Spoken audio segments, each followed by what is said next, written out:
প্রিয় দর্শক, এটা দিঘিছড়িয়ার খাবারের জায়গাটি। এখানে বিভিন্ন আকারে হোটেল আছে, মাছ, Indian food, Bangladeshi food, biryani house. এখানে বাংলাদেশের 4টা লোকের হোটেল আছে। তার মধ্যে আপনার আমাদের বড় ভাই আপনার মঞ্জু ভাইয়ের হোটেল আছে। এখানে বিভিন্ন রকমের খাবার আছে। ভাই, ইফতারি পাওয়া যায় কখন? না, বাসার জন্য নিয়ে যাবো। এখানে আপনারা বিক্রি করেন না ইফতারি? এখানে ইফতারি আয়োজন করা হয়, এটাই।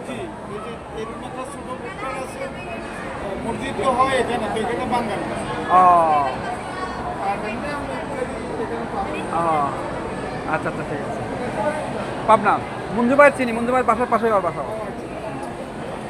প্রিয় দর্শক, এখানে ইফতারি মানে নিজেদের উদ্যোগে বাংলাদেশিরা নিজেরা এখানে ইফতারি করায়। আর এমনি ইফতারি বিক্রি হয় না তেমন, কিন্তু এরা সন্ধ্যার সময় ইফতারির টাইমে এখানে বাঙালিরা বিভিন্ন আয়োজন করে, সবাই মিলিতভাবে এখানে ইফতারি আয়োজন করা হয় এবং সবাই মানে যার যেমন সমর্থন আছে সেই রকম দিয়ে ইফতারির আপনারা আয়োজন করে এবং সবাই মিলিতভাবে এখানে ইফতারি করে। তো দেখতে থাকেন, পরবর্তীতে আমি আপনাদেরকে এই বাঙালিরা কীভাবে ইফতারি করায়, কীভাবে সবাই করে, ওটা আমি দেখানোর জন্য চেষ্টা করব। সেই পর্যন্ত ভালো থাকবেন, সুস্থ থাকবেন। আল্লাহ হাফেজ।